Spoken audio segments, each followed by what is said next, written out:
Good evening and welcome to the regular school board meeting for Independent School District 833. Today is Thursday, August 9th, 2018 at 6:30 p.m. And we're at the District Service Center in Cottage Grove, Minnesota. 1.0 is roll call. Pat Driscoll is absent. Heather Hirsch. Present. Michelle Whitty. Here. Katie Schwartz. Here. Sharon Van Leer. Here. Ron Kath. Here. Tracy Burnett. Here. 2.0, please stand and join me in Pledge of Allegiance.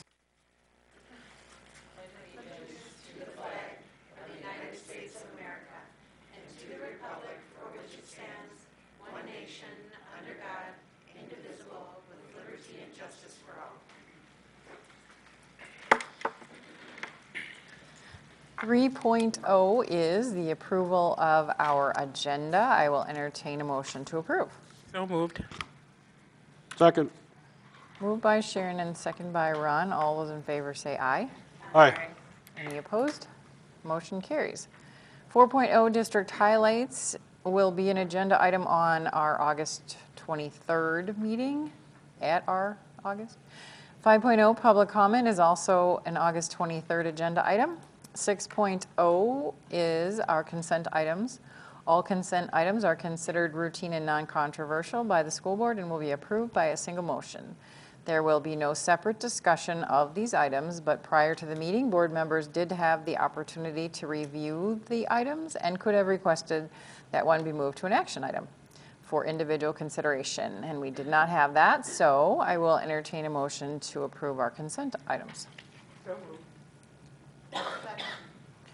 So moved by Ron, second by, Sharon, there you go. And, I don't know what I'm thinking.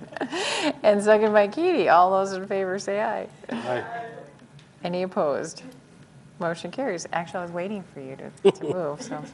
7.0 workshop item. 7.1 is our Central Park update from our Director of Community Ed, Bob Lawrence. Right. Good evening. So the purpose of this information item tonight is to share with you some planning that's been underway with the partners at Central Park. And in your board document, you have in your board packet, you have a document called Envisioning the Future of Central Park. And I'll get more into that in a moment, but I wanted to start with a little bit of history of our participation in and use of space in that facility. So for those of you who don't know, Central Park opened in 2002 after about 4 or 5 years of planning there was a desire within the community of Woodbury to have a city center of sorts, a destination. They brought partners on board to make this a reality, and District 833 is one of those partners. It opened in 2002 along with the City of Woodbury, Washington County Library, who own the facility. It's connected by walkway to the YMCA in Woodbury, and then Stonecrest Senior Living Center is connected by walkway as well. So it's a multi-use facility with a number of partners. The physical building itself is owned by the City of Woodbury and Dakota County. The YMCA was there before Central Park was built, and they own their facility, and then we are tenants and we lease space.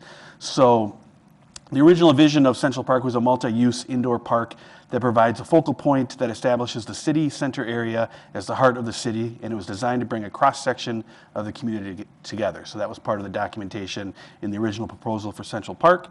District 833, like I mentioned, leases space. We lease 9,232 square feet on the lower level, the basement level of Central Park. It was a 20-year lease, so that will be up in on July 31st of 2022. The lease rate is based on the cost, the original cost to build the space, and it was built out specifically as an early learning center, so the smaller classrooms, parent ed rooms, smaller restrooms and so forth. And so we lease levy and pay a lease of approximately $91,000 annually, which is to cover the amount of the original build, which was about $1.8 million. So our footprint accounts for about 10% of the facility, and so we also contribute annually to costs, 10% of the costs for parking lot, snow removal, electricity, and so forth. So our portion of those costs. And we do have the first right to renew the lease for an additional 20 years with conditions that would need to be negotiated. and the continuation of the lease is always, or is contingent upon continued funding for our early childhood and community ed programs. So that's a little bit of context around what we have, the footprint we have there. More recently, so we've been there from the beginning. More recently, the city had been looking ahead and realized that the building hadn't seen any major renovations since it opened, and they knew that the population of the community has grown significantly and changed. And so they began in 2015 looking ahead to what would the future of Central Park be. As one of the partners, we met somewhat regularly, and I would say maybe annually, with the primary agencies just to talk about some higher level use needs. I would say we are really good at operating our programs independently of one another, but that true partnership of collaboration of programming and services hasn't come to pass at this point. And so one of the things that through that process, the city was looking ahead. They did a user survey in 2016, and their users indicated they saw it as an inclusive and diverse space that brought a sense of community, and many participants saw it as a destination for multiple experiences. So we found that if somebody came for, and we've seen this as well, if somebody came for early childhood family ed, they might take their class, and then the parent and the children could go up to the library and do story time. They might participate in activities at the YMCA. And so it really was seen as a destination for multiple programming. But like I said, we haven't been good up to this point at really working together to share resources in programming, which I'll address in a little while. The City Council directed that staff engage in a study to look at what the future services and uses would be at Central Park, and that began with a number of different SWOT analysis with different programs within Central Park and identifying needs of partners. At that time, District 833, what we looked at, so currently we have in that 9,000 or so square feet, primarily early childhood family ed programming. We have had some preschool programming in the past. We don't currently now, but we have in the past, which also includes early childhood special ed students. And we also have one room dedicated to adult basic education. Primarily it's our ESL, or our English as a Second Language program for adults. And we've found, again, that location is really great for that program. There's just this last year, we had the teachers from our ESL program took adult students who were new to the country up. They had a whole unit on libraries, and then they took them upstairs and got them library cards.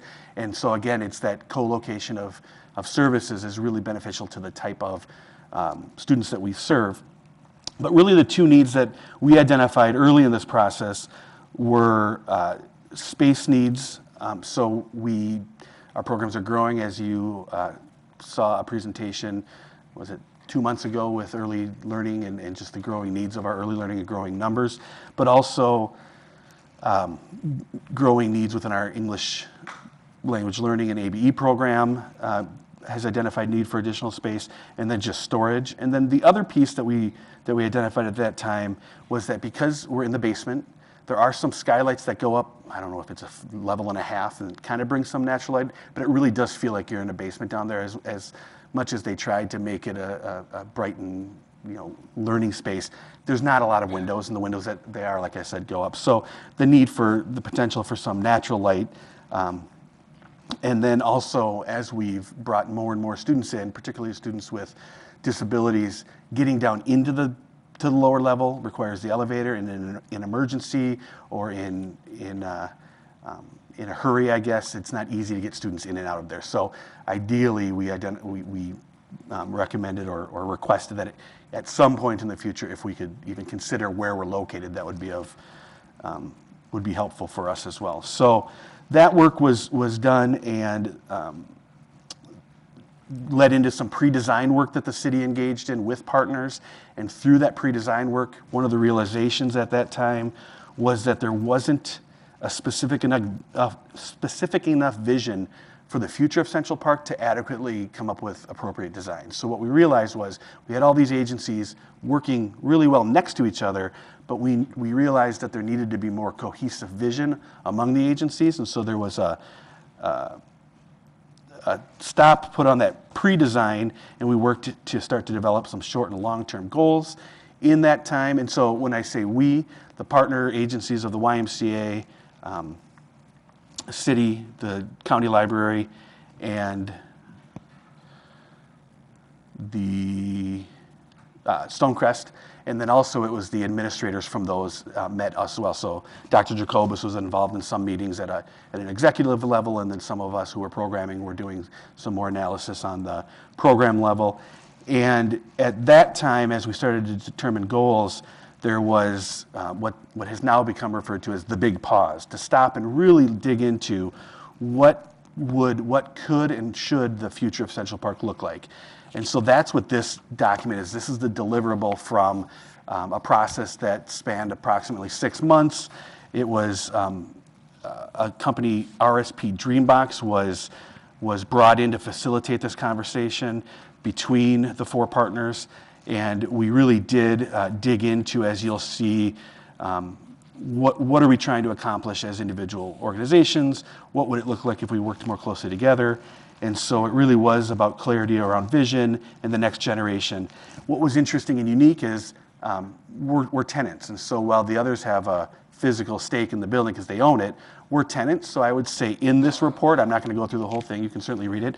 A lot of it's about literally nuts and bolts related to the facility itself, which will impact our ability to offer programming. But we don't have ownership. So I'll just, in the process of this evening, go over the items specific to District 833. We're sharing this with you tonight, not because there's any action required, but really to get your feedback and also to make sure you're aware of the conversations we are part of, because it's possible that moving forward, when we need to decide if we're going to renew the lease or if we're going to expand our footprint, we would then at that time be coming back for board action. And so we want you to be aware of kind of how we got there so that it's not surprising. So there's also some options as we look at if there's construction that would help us and move forward, that we could entertain the option of thinking about purchasing our portion instead of just leasing for the next 20 years. In speaking with the other partners, that's an option for us to look at. I'm not sure if we would entertain that or what that might mean for us or the benefits, but that's another process and discussion as we get further down the road. And the city council has looked at this, the YMCA board and the library directors, and so it was important too to bring you up to speed on what happened over the last year. Yep, so the first few pages of the document will give you a little bit more detail of the overview I just gave you. It was kind of the beginning of this process. We did engage in the design thinking approach. There is a guiding change document that was developed, very familiar to District 833. They did add a line, so I don't know if that's they added the what, the why, the how, and the not how. So they have 4 guardrails instead of 3, but that was part of that early process. And then the design thinking, really going out and understanding user experience, interviews with users, observation, and some other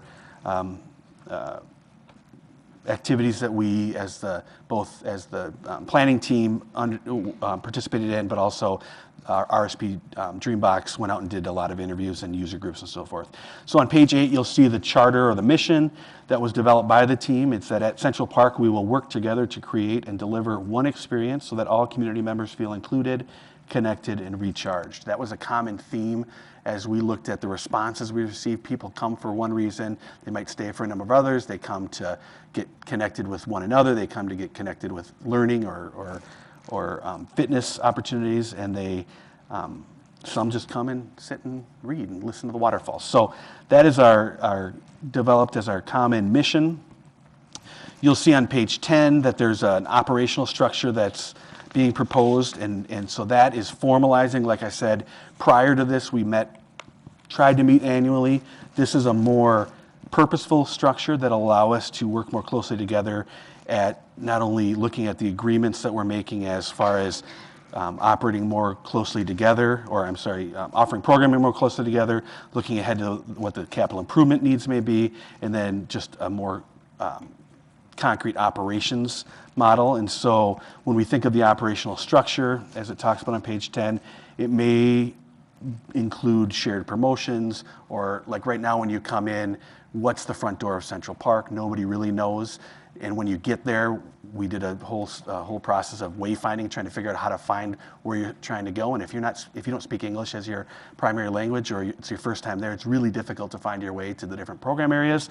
And then also there is a resource wall, but it's city only. So why couldn't the resource or the information be all of the programs in the building? So things like that that are relatively simple to accomplish in a short time is what we're going to be working toward. Also, safety and security. We all have our own plans, and as we know, we've talked a lot about safety and security in our district facilities, and this, even though it's a lease space, is a district facility. So we have a plan for our small area in the basement, but how does it connect with everything else happening in the building?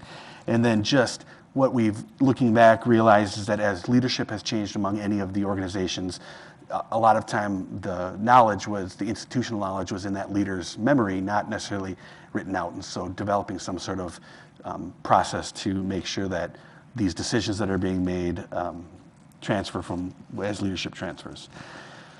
Second part on page 14 that we would be involved with in the near term would be branding, thinking about all of the programs working together to share a common brand. We would retain our individual components of our programs, but the value of Central Park continuing to grow as a destination would impact perhaps our participation numbers and so forth.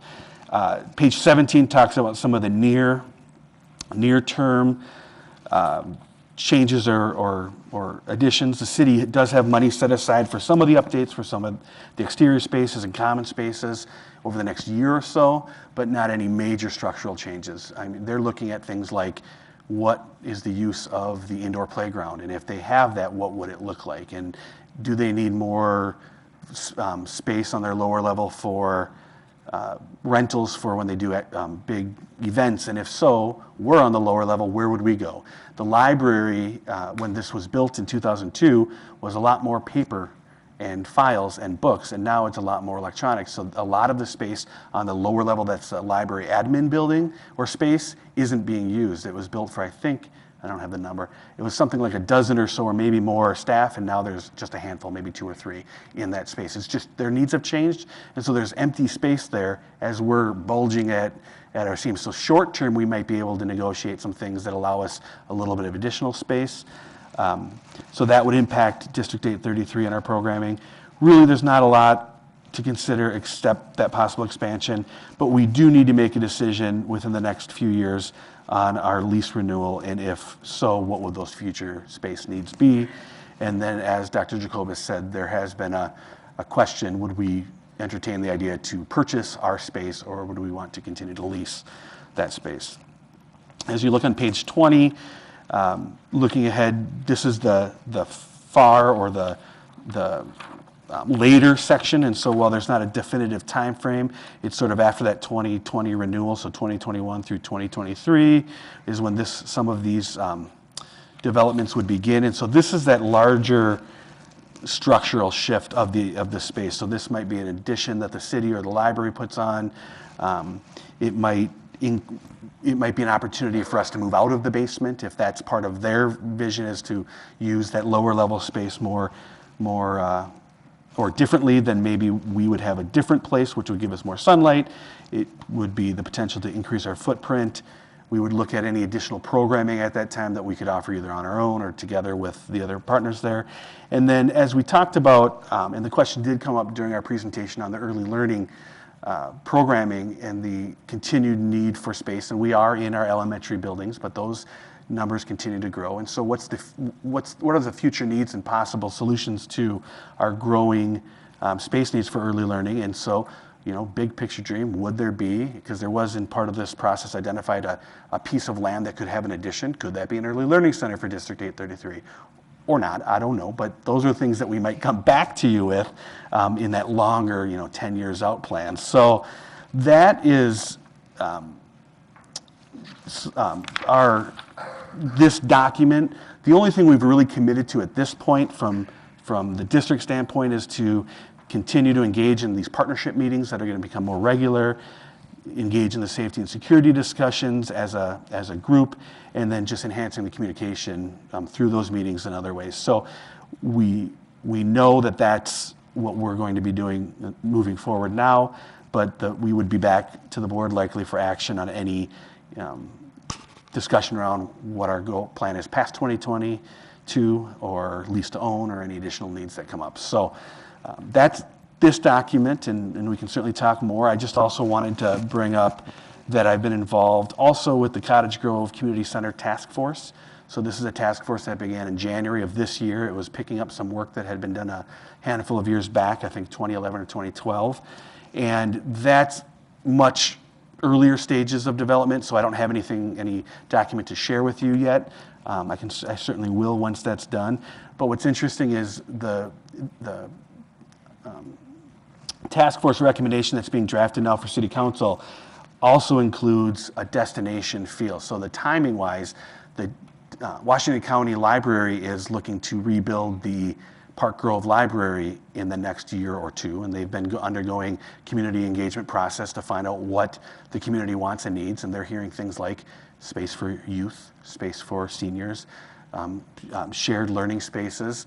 That's the same thing that was identified in the city's work, and so they're realizing that co-location of services is maximizing those resources, and it really fits into the collective impact strategy we've been talking about with some of our nutrition and No Kid Hungry programs. So it's just the timing is such that I do anticipate that the proposal that's going to go to the City Council in Cottage Grove will include some sort of a shared space, whether it's a physical building that's shared or proximity with the library and a proposed community center task force. That's all, of course, voter approval would be required through a referendum that the city would undergo. So this, like I said, is very early stages.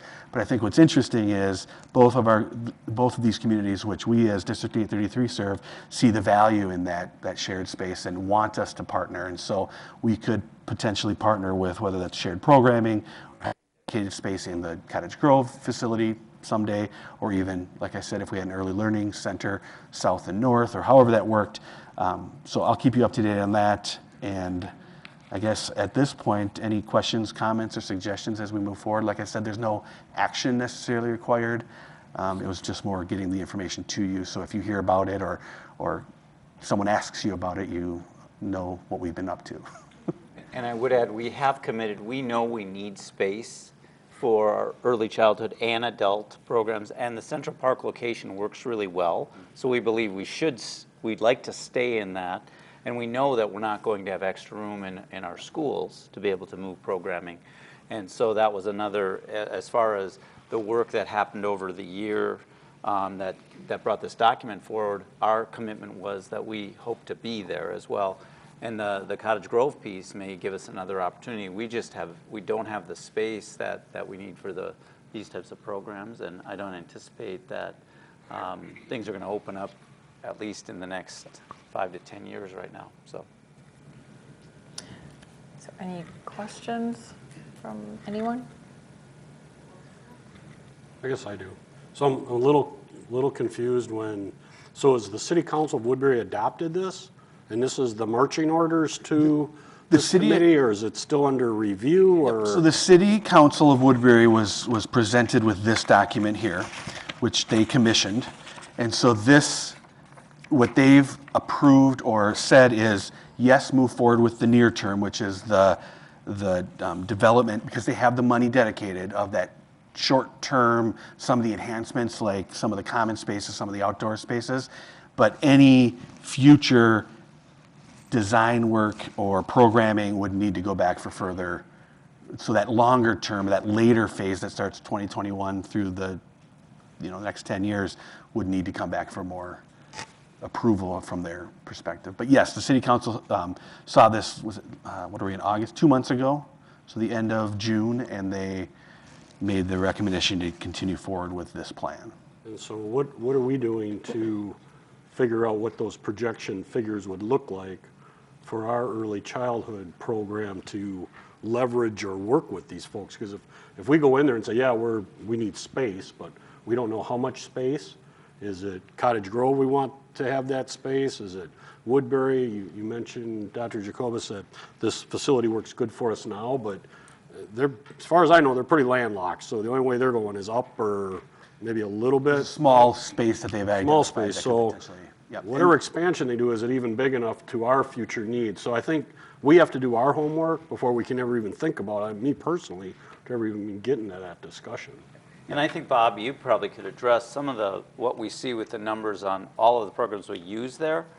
And that's part of, too, the research to continue us being involved in this, to do the analysis to make sure we know what do we think we would need for the next 20 years, at least as closely for the next 10 with the numbers that Yep, we so have. we could do a couple of things. We could look at the comparison of early learning needs compared to our current district population, and we could look at the projections of district growth, and assume that those kids will be birthed through age 5 before they enter in kindergarten, so we could extrapolate that growth, and then we could also look at just some of the trends in early learning as we've expanded preschool programming and some of our parent education programming.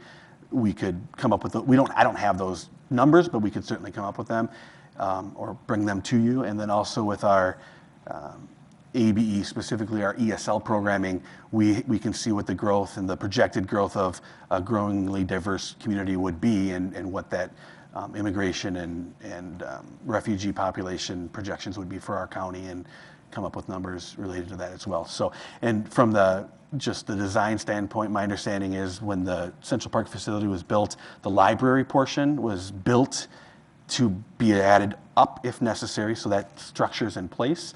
I don't know that that's the plan, the vision. We haven't gotten that far, so there'd be some, but you're right, that location doesn't have a lot of room without losing parking, which is a concern of residents. So, But and that participants. question, your question is why we wanted to enter into having what is happening, and then what do we need to answer before we do make commitments, or what do we really need. We do turn away adults all the time for classes that we could offer because we're looking for space. We just don't have that, but we don't have the hard numbers on what that's going to look like for the next 5 or 10 years.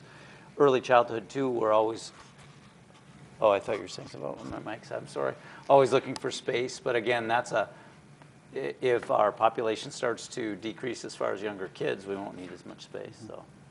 But we have a bit of time. The lease goes until 2022, and these discussions started, and we thought it was important that you had an idea what was happening, and as you think about this too, and we bring more information back, where do we want to go in the future?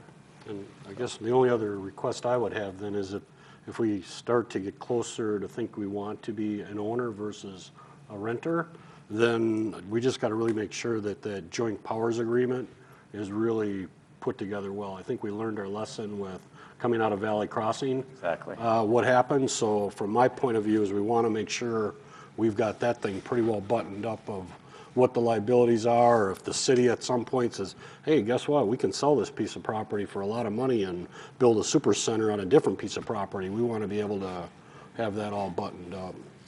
Absolutely. Yep. Anyone else? All right, thank you. 8.0 information items. 8.1 ESSA update. Kelly Jansen, our Director of Teaching and Learning Services, and Brian Booth, Director of Professional Development and Accountability, will present this one. All right, good evening. I should note that there are 2 links in the agenda for the PowerPoint, but they're both the same PowerPoint, so I'll just either one, and it'll be the correct one. So I'm going to give you a little bit of history on ESSA and the legislation, and then I'm going to turn over to Brian to talk about some of the accountability pieces. President Obama in 2015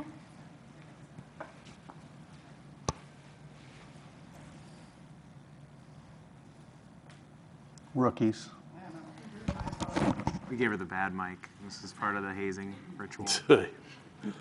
Initiation. See, I thought it was on the whole time, so I was There you go. really being good in what I was saying. All right.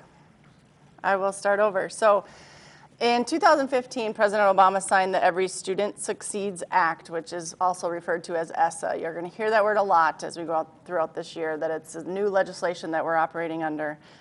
It replaced No Child Left Behind and changed many portions of ESSA, or the Elementary and Secondary Education Act. Once that was signed, states, departments of education were charged with creating a plan that met the pieces of the legislation. So The Minnesota Department of Ed did just that with lots of input meetings from stakeholders, and did receive final approval on January 10th, 2018 for the department's plan. Some of the major areas of the law include eliminating disparities and creating opportunities for better student outcomes. And to that end, the Department of Ed put forward Minnesota's 10 commitments to equity with the hopes that districts would look through that equity lens as they examine inclusive policies and practices. So that is, there's commitments that the Department of Ed has said, as you look at your practices, try to see it from this point of view. Number 2, academic standards that align with the demands of college and career. We've talked a lot about that lately, and are our kids graduating from 833 college and career ready? Number 3, annual testing in math, reading, and science, which provide data on how students are performing in school. That's not new. We've been doing that for quite a while, starting in grades 3 and going through high school. Number 4, reporting data to the public on outcomes and opportunities for all students, both through the accountability system and other measures included in the state report card. Brian's going to talk a lot about the accountability system. A few changes in the state report card. They're going to include some additional information from the Minnesota Student Survey, so as pieces of how students are feeling about being in school. They're also going to have a piece where schools can provide a narrative about their school. So they have a chance to explain perhaps the population that they serve. They excel in the arts, and here's our focus. So schools will be able to write their story a little bit on the student report or on the state report card. Number 5, accountability systems that measures to identify schools for improvement. Tonight we're trying to stay at a real high level. You're going to hear as we bring our results forward some of the implications and ramifications for it, but Brian will talk a little bit about the process to identify schools for improvement. Number 6, state strategies to intervene and support low-performing schools and schools with consistently underperforming student groups. You will see an expanded area of identifying ethnicity for schools, and so all of those results will come forward when we are releasing those to the public. And finally, number 7, access for all students to effective, in-field, and experienced teachers, having to do with not always putting inexperienced teachers at our low-performing schools, our Title I schools, and making sure that our STAR report is putting highly qualified teachers where they need to be. So at this point, I will turn it over to Brian. Okay, so as a part of ESSA, the state of Minnesota put together a plan that includes their new school accountability and support structure. And they're referring to this as the North Star. And so you're going to hear about the North Star accountability process. This is technically replacing, if you're familiar with the MMR, was a way in which we were using to identify schools for support, but now we're transitioning into this North Star approach, and I'm excited about it because it does blend with what we've been doing. It blends well with World's Best Workforce as well, and so MDE, I think, was careful in crafting this plan to make sure those things match up. As a part of the North Star accountability process, they've set some pretty ambitious goals. And so what's going to happen is every year our school's information is going to be reported out in relationship to these 6 goal areas.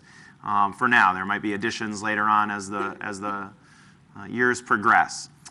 Some of them are very familiar to you, so I won't go into so much detail on those, but a couple of them are new. And so the first one is on closing the achievement gap. The state of Minnesota has set a goal that by the year of 2025, all schools would be achieving of reading and math, hitting their students getting to meets and exceeds at 90% with no student demographic group below 85%, so to close that gap. This is in, by the way, the 7 federal designations for demographic groups that we would be looking at, and then additional groups such as EL, special education, free and reduced price lunch as well. So that one is kind of a familiar one. We've set goals around World's Best Workforce. An additional familiar one is the read well by 3rd grade. So grade 3 reading proficiency. The percent of students that are meets and exceeds would be at 90% with no student group below 85% at 3rd grade. We know that's such a critical moment in literacy, and so schools will be measured on that as well. Another familiar one would be 8th grade math. As kind of a career and college readiness indicator is how our students are performing on 8th grade math, once again using the MCAs. One of them that's a little, it's not, I wouldn't say new, but maybe not discussed as much would be our work around the Access 2.0 test. Our students who are English learners in our state take the Access 2.0 test. It is a computer-based test. Students take the test in reading, writing, listening, and speaking. They receive a score somewhere between 1 to 6. And so what schools will be measured on will be the student growth. So this year is kind of this last school year was kind of a baseline year for us, where we'll take that information and then a target goal will be set for students. And we'll measure how many of those students achieve that goal. And so that's going to be an important indicator. Graduation rate is another one that we're maybe familiar with, and our schools typically have done very well with that at our 3 comprehensive high schools. And then the final one is consistent attendance. And this one gets a little bit tricky, and I don't want to bore you with the math, but I'll try my best to explain this from a high-level perspective. And I'm excited because I get to talk about ADMs and ADA. This is something beyond my usual work. So if a student is enrolled more than half-time in our school district, they would take their average daily attendance and divide that into their average daily membership, how long they were actually enrolled in your school. And if that student was there for 90% of the time or more, they would be considered consistently attending. If they're gone for more than that, though, they would be considered chronically absent. And if 95% of your students are not considered consistently attending, then your school would be identified as not hitting that mark. And so basically what that means for us is that if a student misses more than 16 days in a full school year, they would likely be considered not consistently attending. What we have to then take into account is what counts for attendance and what doesn't. And this gets tricky for us, and it's something that perhaps at another board meeting as we get started into thinking about this, is that things like out-of-school suspension count as students not attending. And so if our policies are allowing our students our opportunities to have out-of-school suspension, then that is something that will then come back and hurt us on this indicator. And so it is a policy debate as well for us to think about, and something maybe for another opportunity at another time.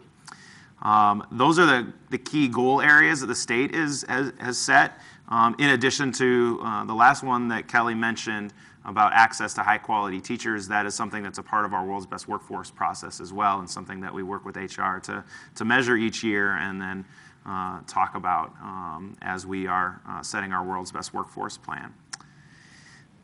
The next part of this, we were trying to give the comprehensive view. So what we're looking at with the North Star system is we are going to be looking at results in relationship to the MCA, so reading proficiency, math proficiency, but also from MTAS, which is an alternative assessment for students with severe cognitive disabilities that our students would then take.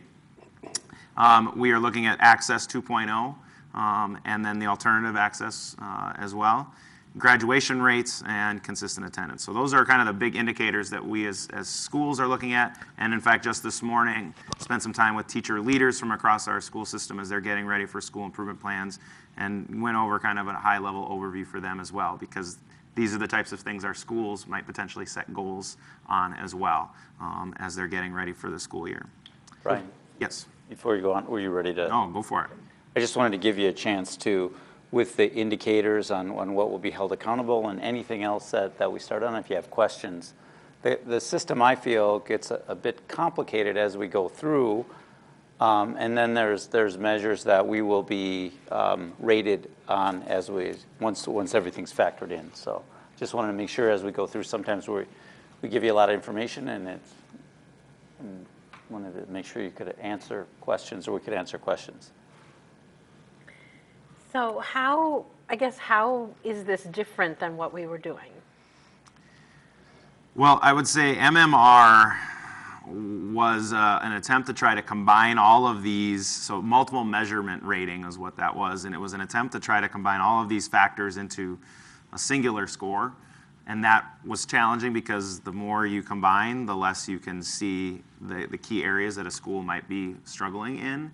And so I would say this has forced us, or is requiring of us, to be specific in each of those areas. And what I'm excited about is the more comprehensive approach to what's taking place in our schools. I think consistent attendance is an excellent addition for something for a school system to be monitoring, because it does have wide-ranging implications. And so I think the narrowed-in categories that they're looking at, and then the newer categories as well, is what makes this a different and frankly better system. Okay, so this is really, it's really looking at school achievement as opposed to individual student achievement. So where we're taking measures, student measures, so there's no real change in the student testing scenarios here. It's just another way of taking what they already do and assigning scores.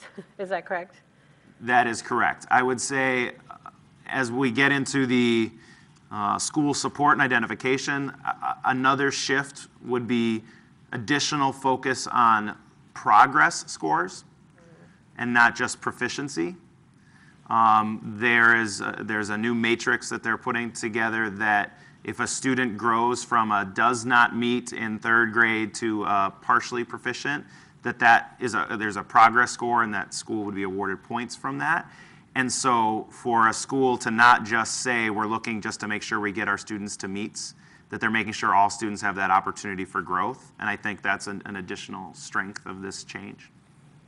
They also changed the way some of the achievement gap is calculated, in that they aren't comparing students of color to white students, and that they're comparing all students to expected achievement.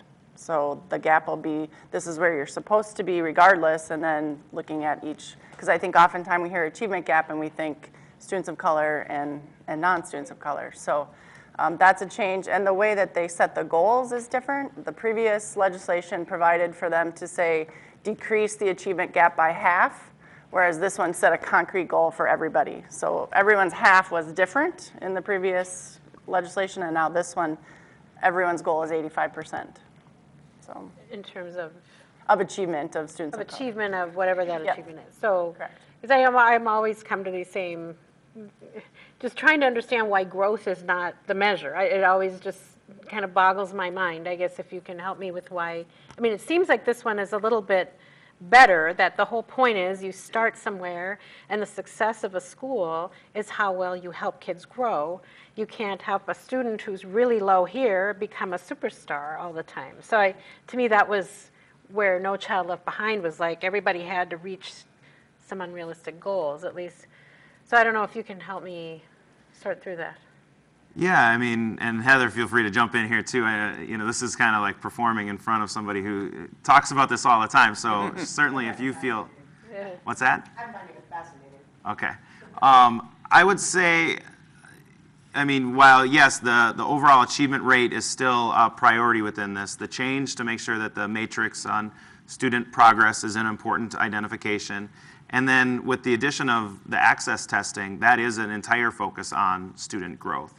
So while maybe not yet on that same equivalency, it is a marked improvement from the state to say we are monitoring student growth, not just overall achievement. So a better balance of what it would be. Cool. Thank you. And if anybody wants to add. Brian, quick question then. So the other method was, every year the paper would publish where we were as a district and each school, and if a school was on whatever that scale was, and if they were below it, they were taking funding away from us. So is that still part of the program?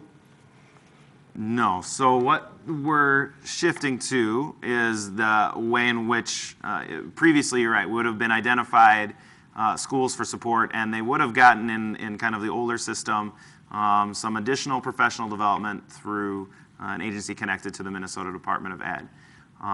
What they're shifting to now is taking all schools and comparing in the first stage their math achievement, their reading achievement, progress towards English proficiency. They filter and get to kind of a core group of the schools that are struggling the most.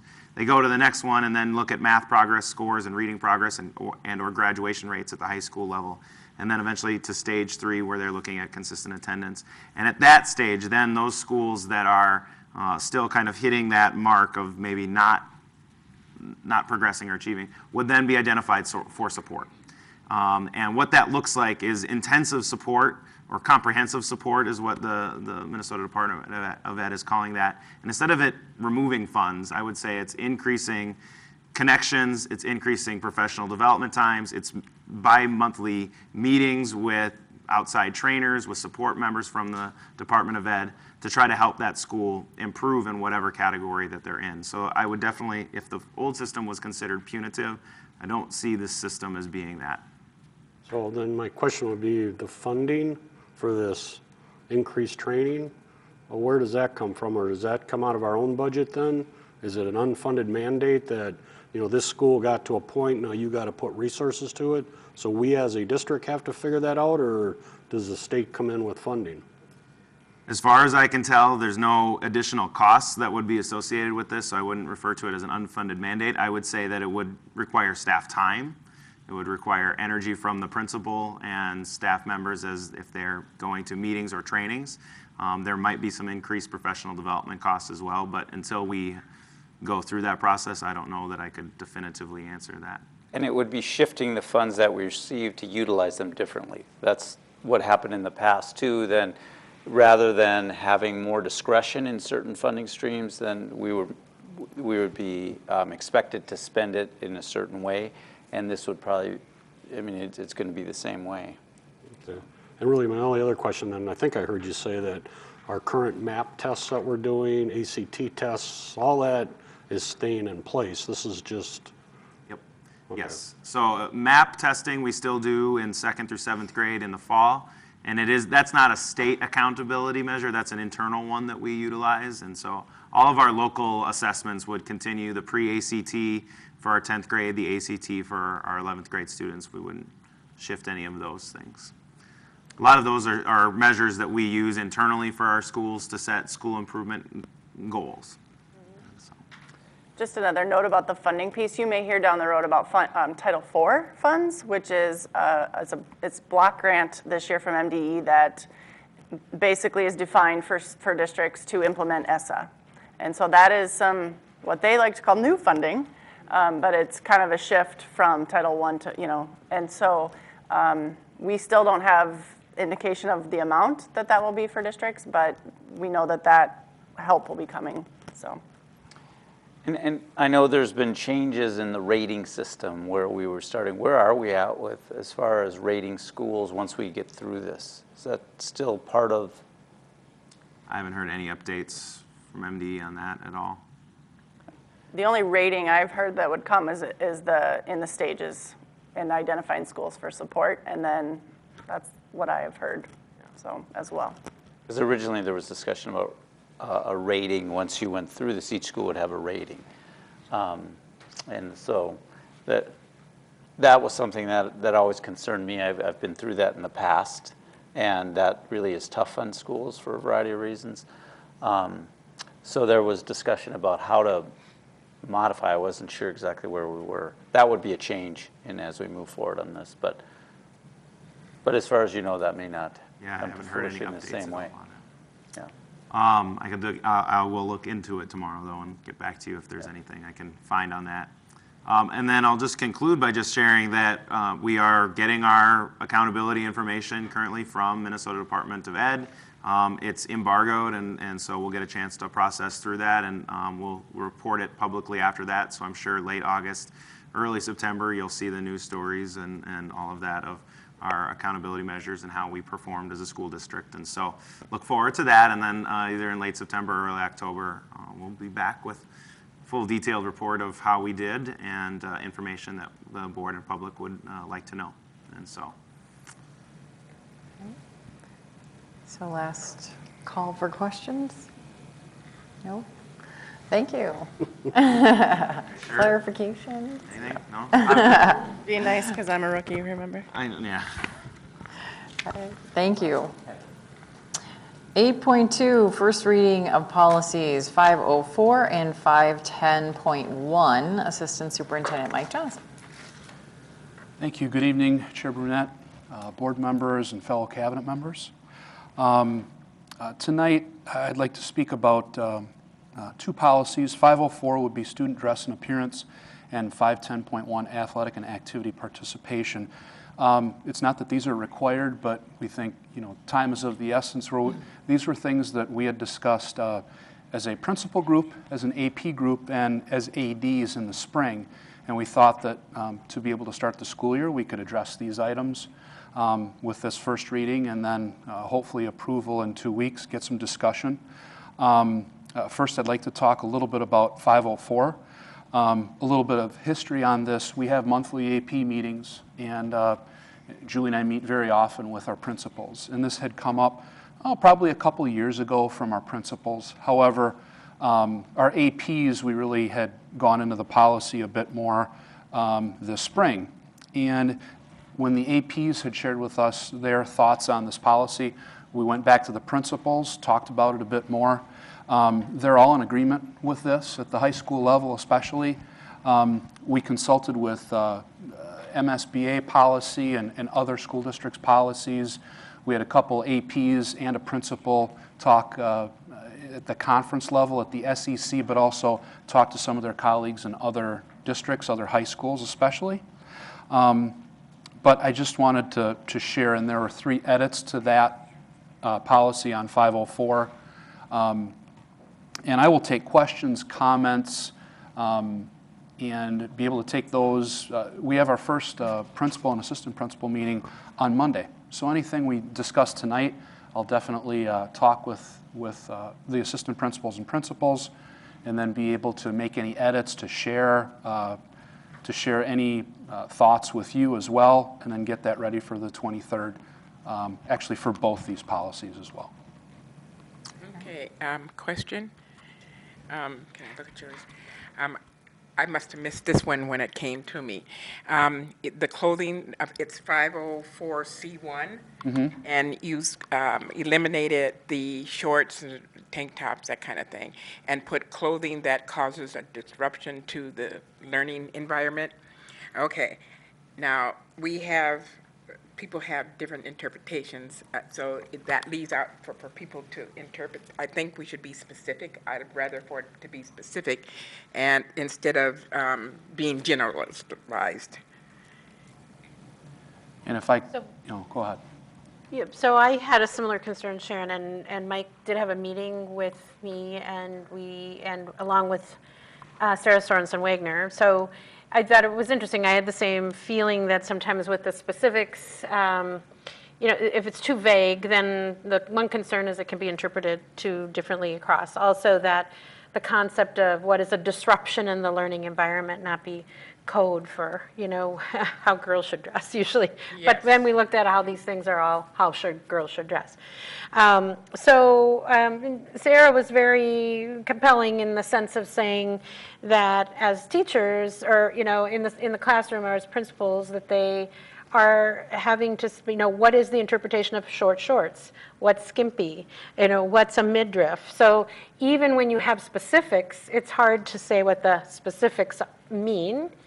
And she was very compelling from the standpoint that, if somebody's coming to school and they're learning and they're, there is a sense of respect in how you dress, but that you want kids to be there and you want them to learn. And so I thought it was, one of the things we discussed, Mike, too, is trying to implement the new policy, but to check back, after the first sort of half of the year to see what is happening so that we're sure there's equal enforcement or, that we don't have a lot of discrepancy at the different schools for how it's interpreted. But I share that, but I just wanted to share that I was compelled in talking to Sarah that And it came up because the EAPs have to make they spend so much of their time trying to navigate, was that a short? And people's bodies are different and their sizes, and well, it's short on you, but it's not short on you. And when you do the skirt thing, well, some people's arms are longer than others. So, I mean, you realize that they are already going through that, even when we're specific. Well, not being privy to that conversation, I can look at someone and tell whether it's shorts. I don't care what kind of body type you have. You have to use some common sense. And I think that if we identify it and leave it up to the discretion of the leaders or the principals in the buildings, that's good enough. But if I was a parent and I came in and I looked at that, well, that's not shorts. I would have an argument with you. So I think clarity is better than the lack of that. Okay, and I actually pointed it out to Sharon because I'm like, what exactly is clothing that causes a disruption to a learning environment? Because it's clothing. And I mean, I understand the rest of them, bearing a lewd, vulgar message, things like that. But what a person chooses to wear, if somebody else is bothered by it, then that's kind of their issue, I guess, in my opinion. I guess I feel that this is, to me, it seems very sexist, because when I've heard this before in other articles and things like that is usually in those situations, it is a boy having a problem with something that a girl is wearing. He's making comments about what she's wearing. He's teasing her about what she's wearing. He's looking at her different because of what she's wearing. So the female is being punished because of the male's behavior.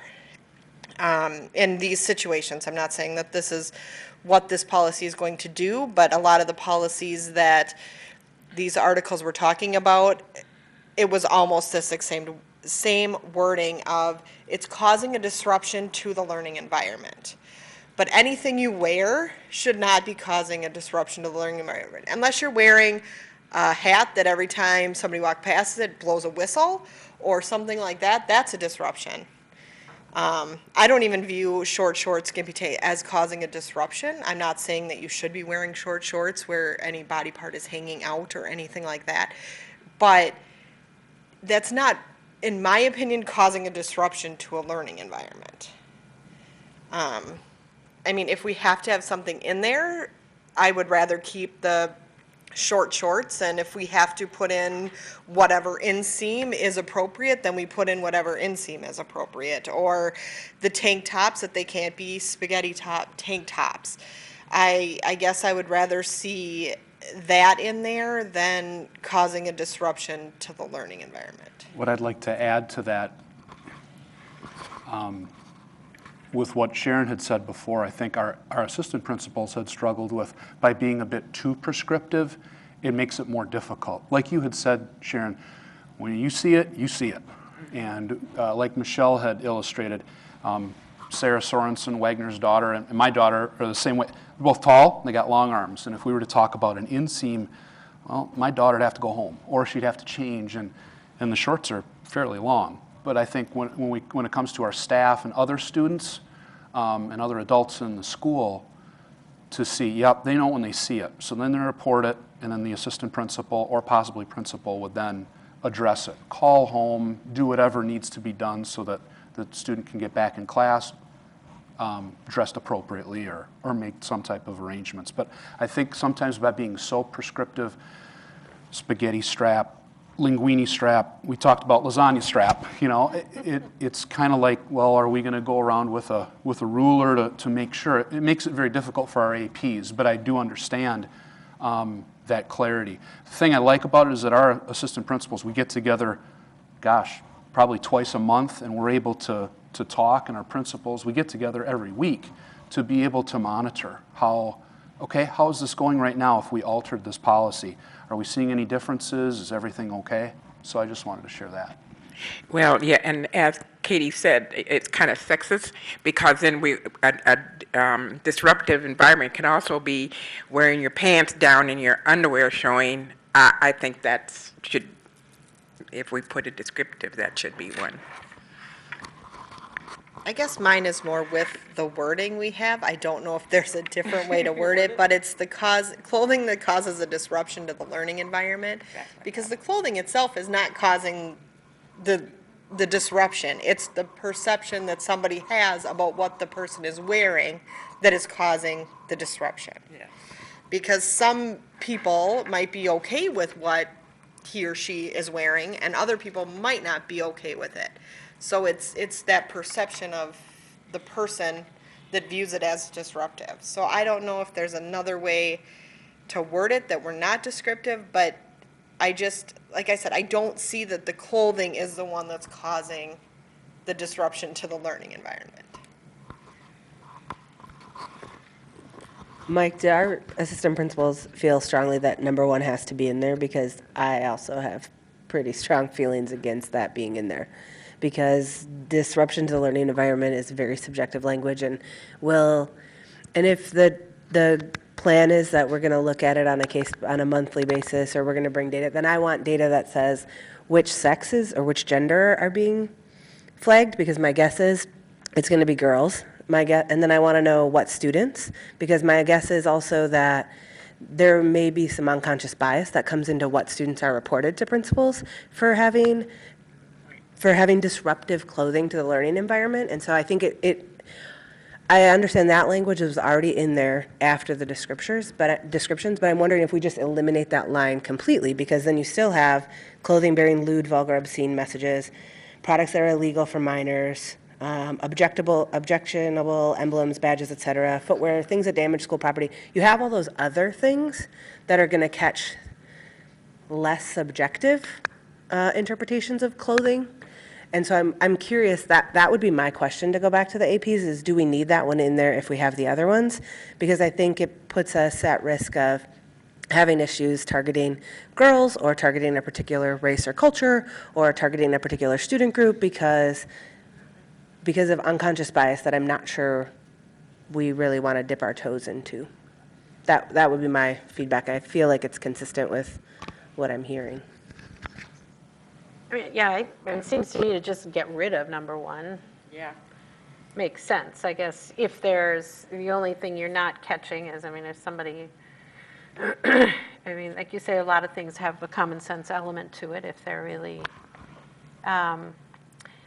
exposing themselves beyond what there should be. I would think somewhere in here, I mean, that is obscenity or something. We have something in there for that, or, but. So, Mike, I have a question. So when we've had this policy for a while, how do these claims come to fruition? Is it a boy that comes to the principal and says, I don't feel right that this girl's wearing short shorts, or is it more the staff has noticed and they're the ones identifying the issue? The conversations we had before, it was mainly staff, but here we've got 4 assistant principals who have been assistant principals before. They could comment too, but in my career as an assistant principal and what I heard, it was more when staff come to us, when staff say things. But I can ask when we meet on Monday, okay, what's the percentage? Is it staff? Is it male staff, female staff, male students, female students, and just kind of see. So. What Sarah also, said, I think what a lot of people say is they just don't follow the policy because they don't really know, well, what is a short short? Am I really going to send a kid home if they're learning and they're a good kid, and how short are their shorts? So I also think it's good then to get rid of policy or amend policy that principals don't understand, therefore can't follow. So I think. And I think the way you describe that also lends to some of my concern for it, is that, if they're a good kid and they're learning, I'm not going to report them. So then that's the teacher's or someone's interpretation of a good kid, or that they're learning. Well, no, I know. She said that, but I am saying that. But I think it opens to really interpretation who we report a kid for dress code for. Yeah. And so if we can eliminate that, and we feel like there are not enough scenarios that are captured solely under number one that wouldn't be captured elsewhere, like, then I think maybe we should consider eliminating number 1. If we feel like everything else that we can think of that's more yeah. And Yeah. I guess, I mean, I see the other ones saying like the lewd or vulgar or obscene. I mean, obviously you don't want that, but I guess part of my question is, I mean, in just buying shorts for my kid, it was very hard to find shorts that weren't what I considered short shorts, and I like Bermuda shorts for my kid. Okay, I'll just be honest.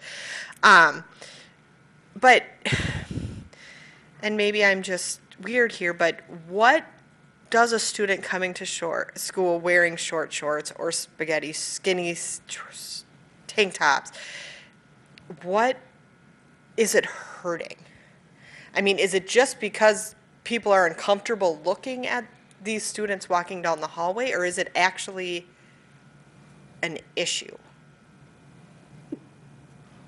Well, I would, with some of the conversation here, I'm still, and this came up in our AP meeting, there's got to be something about revealing.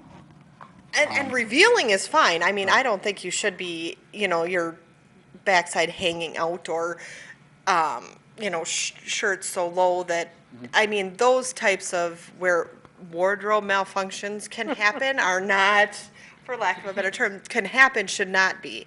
And we just don't want a 4-period wardrobe malfunction. I mean, But that's what I'm saying. And so, and if we have revealing as a term, that could mean the gentlemen that are wearing the pants that are. absolutely. And I think that kind of gets rid of the how short is too short. If you're seeing body parts that should not be seen on a normal daily basis at school, then that's revealing. If everything's covered up, but you just feel they're too short, then it kind of gets rid of that how short is too short. I like that. Yep, I don't think, but then that, to me, that's, that doesn't work. I mean, if you have, if a girl is big chested and she's got cleavage showing, you're going to send them home. No, in my mind. So I think your point you're making I like, which is, it's not the clothes that's causing problems with people's interpretation of the clothes. So it sounds like we all agree that there should be some ability for a teacher to make some discretion, but we want to be sensitive that we're not sending a child home and because of any unconscious bias or sexist possibilities. Or size, because I think you brought up a good point Right. too, is that a tank top on one student may not offend a teacher or a student, and it may on a different student. And so they're wearing the same thing, so what is the judgment call that you're making? Yep. And so I think we have to, that it also just, So I would be really curious how much we need number 1. I get revealing clothes, but wouldn't that be covered by obscene? So maybe not. Yeah, I've seen Yeah, it. I would say my daughter went to school with revealing clothes it depends on your standards, that's what I'm saying. Only because she had, if people have, I think it all comes back to these are all about girls and what they can wear and not wear, and I like the idea that we do give our principals and assistant principals a lot of latitude right now about a lot of things for kids, for discipline and everything. So I like being able to trust that, but I do balance that with our trying to give every child a consistent experience at school. And like you say, it's hard as a parent. I always liked as a parent having a guideline. Okay, what should they wear to school? But having raised 2 girls who are all different, it is very difficult. And so I think your points are well taken, and that you go back and take a look whether that goes out completely or how it becomes a lot less subjective. I think the styles that for guys that have been a problem over 20 years is the sagging type look that APs are working on all the time. I'm shocked with the way styles change, why that one just doesn't go away, but it stays. And then I think you've read in the news over the last years, as the tights became popular for the leggings for girls, the revealing aspect of that, you saw some schools that made statements, you can't wear those anymore. So it's always a difficult give and take with assistant principals and staff members, but Mike will go back with the group and work on that one. and see where we go, if it's eliminated completely, or to bring more specificity where we can feel comfortable that there wouldn't be a bias that isn't thought about and then affect kids as they go through. So that's well noted. It's a tough one. I mean, it is tough, right? It's The other one's a big change too, D. You might want to. Yeah, D, and I do. Oh, I'm sorry. Oh, no, I was just going to say that my only concern was exactly the interpretation and how they could get some pushback on it, so that was only mine. But we've had plenty of discussion on that, so, yes. Other comments with D or with A? Who do with these? D. I think with D, hats. Mike, my only concern would be that it's determined by the principal or department with the exception of religious or medical. Like, I don't think they should make a decision on that. Like, if you're doing it for religious or medical, like, I don't know that that has to be at the discretion of the principal. Right. And this is, if I can explain a little Yeah. bit too. The principals, the school would like the kids to be able to wear hats. We've got plenty of students right now, and right now we have a no hat policy, and everybody follows that. It's been a very difficult situation for assistant principals to deal with because they've got children that go to Stillwater and Hastings and other SEC schools that they get to wear hats at school. And we also, with various cultures, getting to wear, headgear and head wraps and things. And we just don't want to point those kids out. Oh, they get to wear it. Those types of situations. But the APs, I was somewhat surprised when they brought this up pretty strongly this spring. And that's where Julie and I had met with the principals again, and we listened and we talked about it. And Keith, we shared that with Keith, and Keith said, get some information from other high schools, see what they do. 196 and the SEC schools and Hastings, and the majority let kids wear hats in school. And there are times where teachers would say, you know what, during a test, please take your cap off or your hat, and it's not a problem. So that was really something that the APs thought, gosh, that'd be great. It's a battle. We're trying to build relationships with kids, and something over a hat. And anyway, even though I grew up in a different era where didn't wear hats in public, didn't wear hats in schools, public places, how parents felt about that, and as an assistant principal and as a principal, didn't allow it, didn't feel that way. Listening to our APs and talking to kids a little bit and our principals, even though they may have felt the same way I did with what they deal with now, we've got other things to deal with. We've got other priorities with our kids and building relationships. And this seemed like within a year, most of them are heading to college or they're wearing caps anyway. So that was part of that discussion. And you probably remember historically, hats, the issue had to do with if there's gang affiliation. All of that has gone by the wayside years ago, and with the styles being so prevalent, they spend a lot of time with kids chasing them down about hats and things like that. And it was a surprise to come forward. And it is nice when kids are not wearing hats as in the classroom, but I think it's an element now to look at what is the style and how do we work through it, and I think it's an issue that would be nice for them to be able to move past for kids and the administration. So any other questions on 504? Questions, comments? All right. Any on 510.1? 510.1, I think this would probably be shorter, and I can give a good example. In speaking with the ADs regarding this, it's adding for Category 1 activities, Roman numeral 2, item 4, talking about certain sports where we have multiple levels of teams, where there's a varsity and junior varsity team, but then there is a C team or a 9th grade team. And in talking with the ADs about this, for example, if there's a C team for softball, or if there's a C team or 9th grade team for basketball. So let's say there are 7 or 8 girls on that C team for softball, and you've got an 8th grader or a couple 8th graders. We need to round out that team. We can't play with 7. So, this doesn't happen very often, but the ADs were kind of like, this happens with some other schools, and we don't want to get caught with that, so we want to make it happen, put it in policy. Where If there is a student athlete in 8th grade that could make that jump, let's say for softball you need a pitcher. Well, go to the 8th grade and see if we have a pitcher to be able to place into the 9th grade team and the 9th grade team or C team only. So they're not eclipsing other kids and bumping other older kids out of spots at the JV level. So it's not limiting others' opportunities, but it's really enhancing the kids on that lower level team just so we can field a team. So, let's say you had 7 or 8 kids on the softball team and we'd really like to get 10 or 11 to field a squad.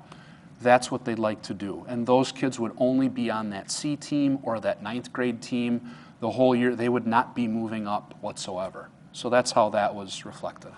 Right. That's nice, so that they wouldn't miss the opportunity to participate. So, any questions, comments on this one? Yep. I have to say I like this policy.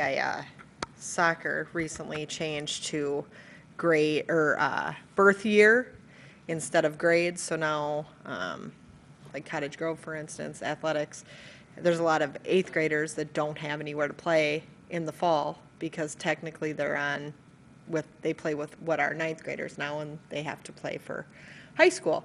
So, this kind of opens up that maybe there will be a place for some of these kids to possibly play, maybe, this year's soon, but in the future, it may open up that ability for some more kids to actually have a place to play. And then some of these sports where, because these things happen, they don't get to play a year, and then they just never come back to the sport because they find something else or they do something else, whereas this now they can stay with the sport, and maybe it'll help us raise our numbers because the kids will be involved more. Okay, thank you. All right, we will vote on this next month. Thank you. 9.0 discussion items, we don't have any this evening. 10.0 action items. 10.1 is the approval of the name for our current Oltman Middle School pool. And we will hear from Bob Lawrence again.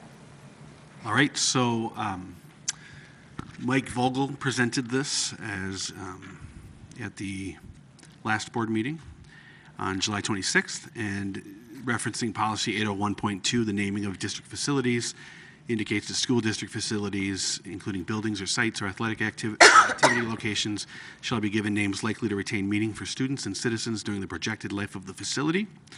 I think in a few years, people won't know where the old Oldman was. So if we continue to call it the old Oldman pool, it wouldn't necessarily work. So, and taking that into account, we made the recommendation that renaming the existing pool as the South Washington County Schools Community Pool was descriptive, was simple.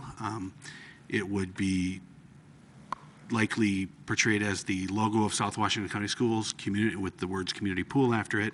And we need this for purposes of licensing and programming the space. So that is the recommendation, I guess, here for approval. All right. I will entertain a motion to approve the naming of the Oltman Middle School pool. So moved. Second. Whoa. So Sharon and Michelle. Any questions? I know we talked about it last meeting. No? All those in favor say aye. Aye. Any opposed? Motion carries. 11.0 reports and comments. 11.1 is our superintendent's report. Thank you. I want to continue until we get into school and finish, giving you a quick construction update. So first at Woodbury Middle School, work continues on the media center with flooring and ceiling tile still to be installed. The media center furniture is slated for delivery beginning on August 15th. Kitchen equipment has been delivered and installed and will start, or has been delivered, and I should say will be installed on the 13th. Final cleaning is slated for the week of August 20th, and all areas will be ready when staff reports on the 27th. So if you remember, there's a kitchen addition too to help the flow for students for lunch, and to provide a better serving opportunity as well. So that'll be a great addition as we get into this next school year, along with the 6th grade pod. The new Altman Middle School classroom and office installations will be completed by Saturday, August 11th. Delivery of instructional materials, both new and existing, that were moved from the old Altman Middle School will begin on August 13th, with staff reporting on August 15th to begin setting up their classrooms. There are still some pockets of work to be completed within the interior of the school, including installation of kitchen and serving equipment, installation of the sports flooring in the cafeteria, installation of stair treads and interior windows, as well as final cleaning on the first floor. Landscaping, installation of the irrigation system around the school, and sodding of the areas between the school and the sidewalks is still ongoing, as is painting of the sidewalk canopy and the installation of the translucent panels.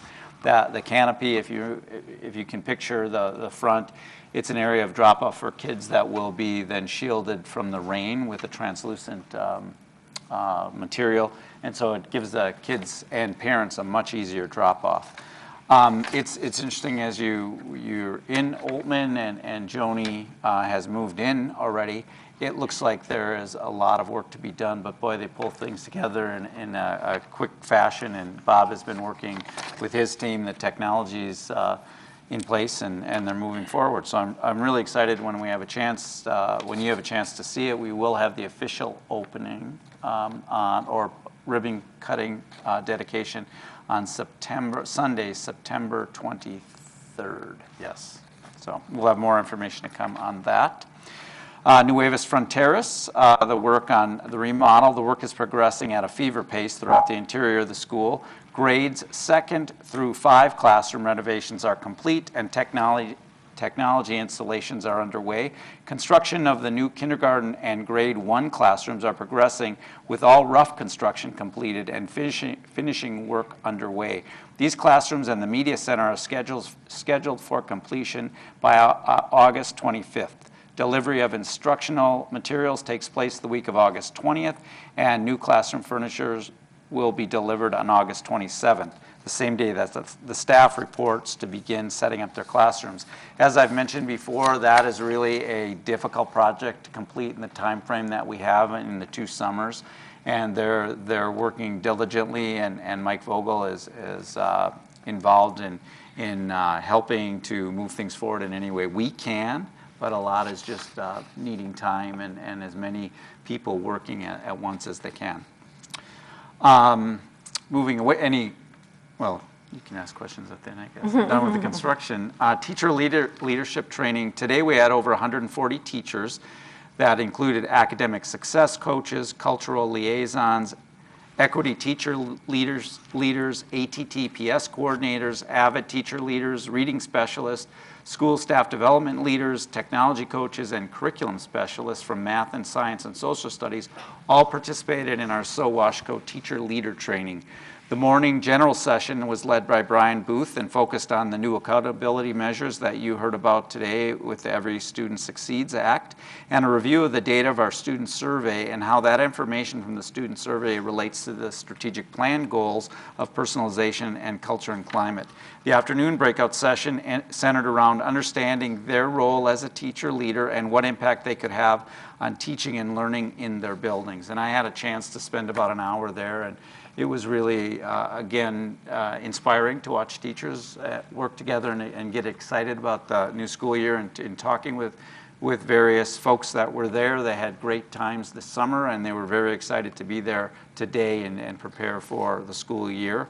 Brian did ask them a number of questions they had about standards-based grading, so they had them on sticky notes, and as they went through, Brian was able to answer many questions that people were thinking about and really set them up for this year and being grounded in where we're going.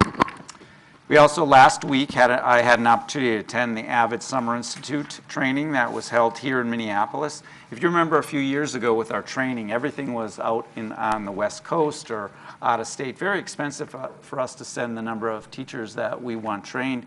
We asked AVID as the Minnesota contingency to bring a training here because we have so many school districts that do utilize AVID, and they did respond, and this is a continuation of the summer training. We had roughly 84 teachers from our school district that attended, along with principals and central office folks. The AVID Summer Institute is an annual professional learning event where school districts come together to learn the latest in AVID methodologies and strategies to successfully implement AVID in their schools. This was an opportunity for staff to attend specialized training sessions related to their grade level, content area, and area of interest. It was impactful to watch and learn with teachers and administrators as they learned new skills and strategies to support engagement and student learning. A significant piece of the Summer Institute is the general session, where all of the educators from all over the United States that attended this session in the Twin Cities come and hear from students and staff that have been impacted by AVID. This year we were thrilled to have one of our own students from Park High School selected to have the honor of sharing her story with this group of educators. This student is 2018 graduate Liz Ojo. Liz was one of 2 student speakers selected from hundreds of applications nationwide. She shared her journey of growth and achievement through AVID with the crowd of nearly 2,500 educators, saying through AVID, her classmates and teachers have become a family.